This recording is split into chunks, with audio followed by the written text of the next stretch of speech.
क्योंकि इतना जबरदस्त उन्होंने दलाइल दिए। अगर आप थोड़ा सा उनका जो जो गवाह हैं उनका अगर आप एविडेंस आज किसी ने कोर्ट में सुना हो तो यकीन करें इंसाफ को शर्म आ जाए। आज इंसाफ को शर्म आ जाए जिस कहते हैं एविडेंस के पीछे, जिन गवाह के पीछे इमरान खान को और कई लोगों को सजा दी गई है।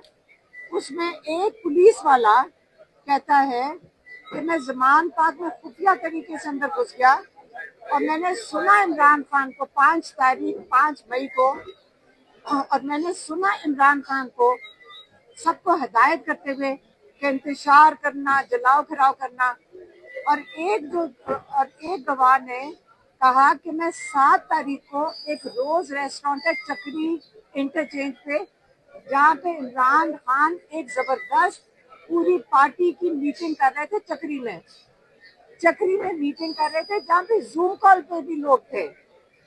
और उधर मैंने ये सुना कि इमरान खान ने यही उनको हिदायत की कि तुमने इंतजार करना है और तुमने जाके, अगर मैं जिनको जैसे इमरान खान को पहले से पता था नैब ने उनको 9 तारीख को गिरफ्तार करना है।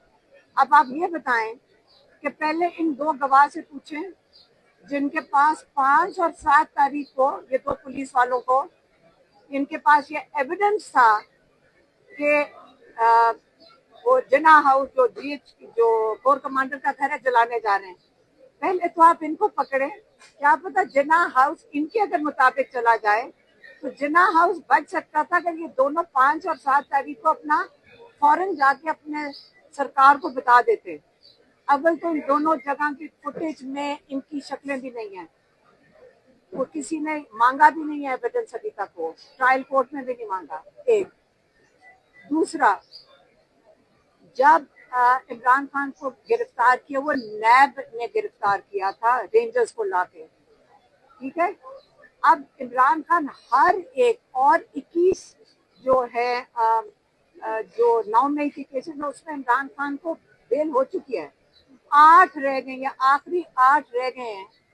8 महीने के बाद ये सुन रहे हैं और इतने जबरदस्त जो सलमान सफदर ने दलाइल पेश किए हैं। हम उम्मीद करते हैं कि 26 तरमीम के बावजूद हमारे जज हिम्मत करेंगे और इंसाफ देंगे, क्योंकि जो गवाही दी गई है वो इतना बड़ा मजाक था कि मैं कहती हूँ कि जज साहब को भी समझ आ रही थी। लेकिन अगर जज साहब अगर असली फैसला देना चाहें और जब ये केस चले, सबसे पहले जो झूठे गवाहियां हैं जो लोग देते हैं, जो एक अहद करके, कुरान पे अहद करके झूठी गवाहियां देते हैं, पहले इनको जेल में डालें। जो पुलिस वाले गलत गवाहियां लेकर आते हैं इनको जेल में डालें। क्यों नहीं इनको सजा मिलती? क्योंकि इमरान खान ना बेगुनाह इंसान जेलों के अंदर बैठे हैं। इमरान खान के अलावा कितने लोग बेगुनाह जेलों में बैठे हैं। सबसे पहले तो इंसाफ के तकाजे पूरे करने हैं तो इनको जेलों में डाला जाए। क्यों नहीं जज साहब इनको सजा देते झूठी गवाहियां लाने के लिए? क्यों आप चुप करके एक लॉ डिपार्टमेंट जैसे इमरान खान कहते हैं बन जाएं? कौन देगा हमें इंसाफ? पाकिस्तान इस वक्त मुश्किल में है।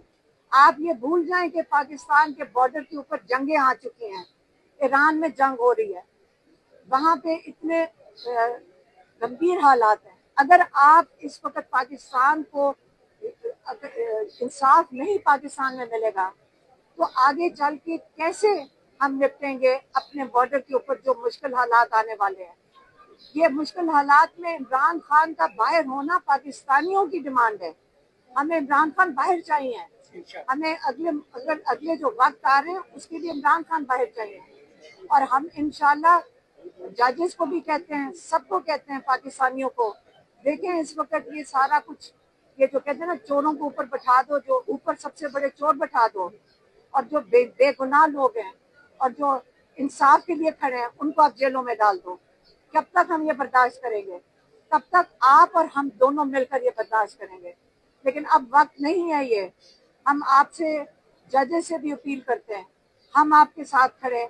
आप इंशाल्लाह कल इंशाल्लाह दोबारा जज साहब ने केस सुनने के लिए सलमान सफदर को बुलाया है और इंशाल्लाह कल हम پر امید ہے انشاءاللہ کہ یہ جج صاحب عمران خان کو انصاف دیں گے. انشاءاللہ.